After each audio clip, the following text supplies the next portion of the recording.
Hai sahabat hotelier, kembali lagi dengan Om Dens. Hari ini Om Dens ingin berbagi cerita mengenai kondisi hotelier saat ini di masa pandemi COVID-19. Semua rekan-rekan kita sejawat hotelier banyak yang terkena dampak yang sangat-sangat memprihatinkan. Kita tahu banyak sekali rekan-rekan kita di sana, banyak hotel yang sudah ditutup, banyak hotel yang sudah melakukan dirumahkan karyawannya, ada yang dilakukan unpaid leave, diberikan cuti tanpa dibayar, banyak sekali.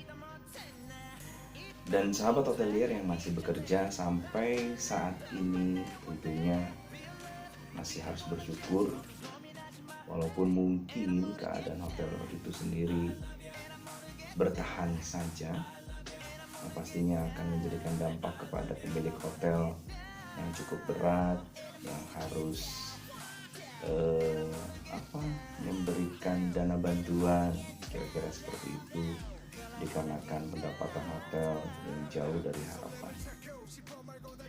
Apa yang harus kita lakukan adalah melakukan hal-hal yang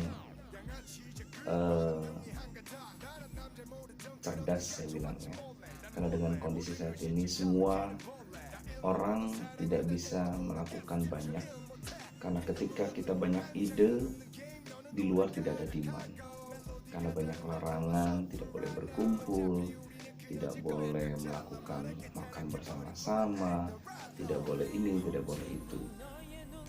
Itu yang dimaksud tidak ada demand. Karena larangan ini adalah salah satu bentuk juga dari program pemerintah untuk meminimais perkembangan virus itu sendiri. Tetapi inovasi yang kita lakukan di dalam hotelier ini, kita berupaya untuk bertahan hidup dengan banyak hal. Contohnya sekarang hotel-hotel sudah banyak melakukan dalam hal F&B, misalkan food and beverage, karena restoran banyak yang ditutup, jadi kita melakukan food delivery. Contohnya itu sesuatu hal yang memang sebelum terjadinya COVID ini tidak banyak hotel melakukan food delivery.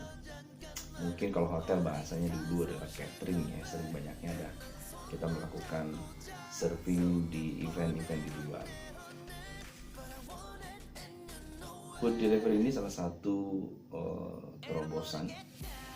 Bahkan bukan hanya food delivery, cleaning di rumah-rumah customer ataupun klien kita pun itu bisa kita lakukan. Bahkan awal-awal terjadinya COVID ini sendiri ada yang melakukan treatment kamar atau seperti fogging, seperti penyemprotan disinfektan, itu kita melakukannya. Apa yang saya bilang bersyukur adalah bahwa kita berupaya untuk bisa setidaknya menghidupi hotel itu sendiri. Gimana caranya berpikir bahwa kita bisa sedikit memberikan sumbangsi untuk mendapatkan revenue. Walaupun saya tahu bukan hanya untuk bintang 1 sampai bintang 5, ini tidak akan bisa menutup, tapi setidaknya meringankan beban owner supaya kita bisa survive. Setidaknya owner tidak memberikan suntikan dana yang terlalu besar. Kenapa saya bilang dari awal pembukaan tadi bahwa banyak yang dirumahkan? Karena itu salah satunya. Karena dengan sedikitnya revenue tentu kita harus mengurangi expenses, pengeluaran. Apa yang termasuk pengeluaran? Itu dari mulai gaji, energi, ya. Pasti gaji-gaji di hotel yang terbesar akan jadi dampak untuk mengurangi expenses, pengeluaran itu sendiri. Energi pasti hotel karena yakin okupansinya akan turun drastis.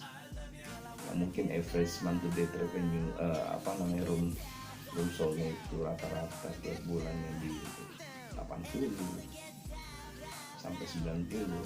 Sekarang hanya terhitung persentif kecil sekali. Mungkin 15% aja udah bersyukur ya. Okupansi di 30 kamar, 40 kamar, atau bahkan cuma 50 kamar. Bahkan ada hotel tertentu hanya cuma 8 kamar. Bayangkan, dengan 8 kamar per hari, bagaimana bisa menjalankan hotel? Bagaimana bisa membayar karyawan? Itu yang patut kita syukuri, bahwa owner masih memikirkan kita untuk bisa memberikan sedikit gaji untuk menghidupi roda keluarga kita. Nah, hal ini menjadikan pembelajaran buat kita bahwa pentingnya yang namanya kebersihan, cleanliness. Coba bayangkan semuanya melakukan di area manapun yang namanya hygiene, cuci tangan. Dulu merasa disepelekan, sekarang menjadikan hal yang sangat penting.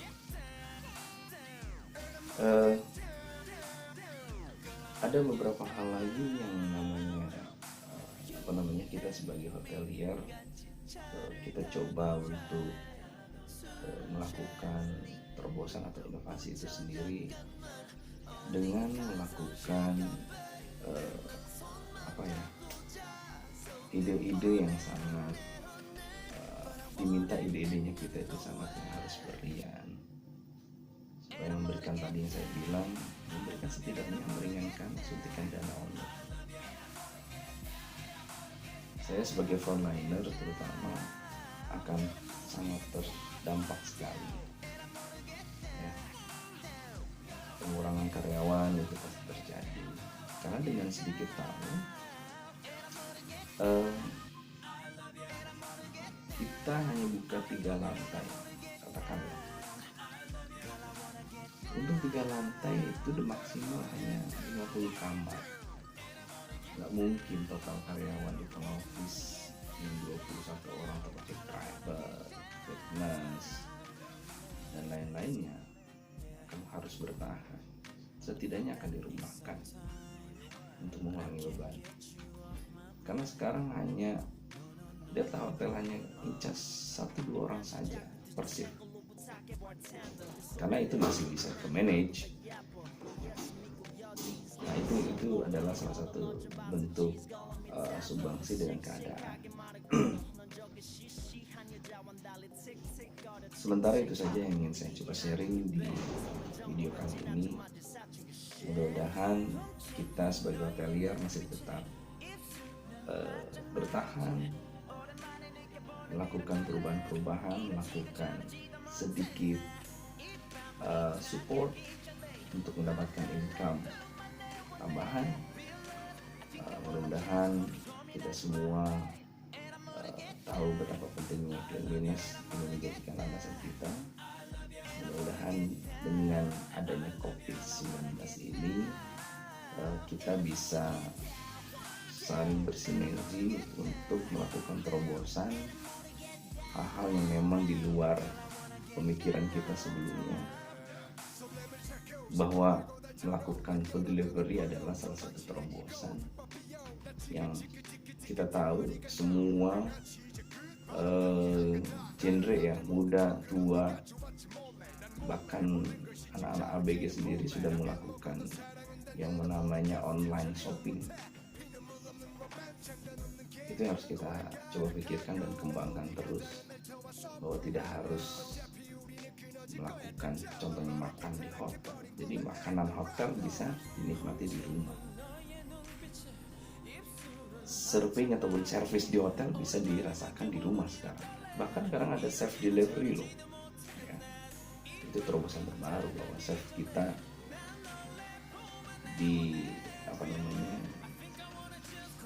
dipesan gitu ya, bukan di order kali ya, dipesan untuk masak di rumah. Sekali lagi saya pribadi turut prihatin dalam keadaan seperti ini. Semoga kita semua sebagai sahabat hotelier saling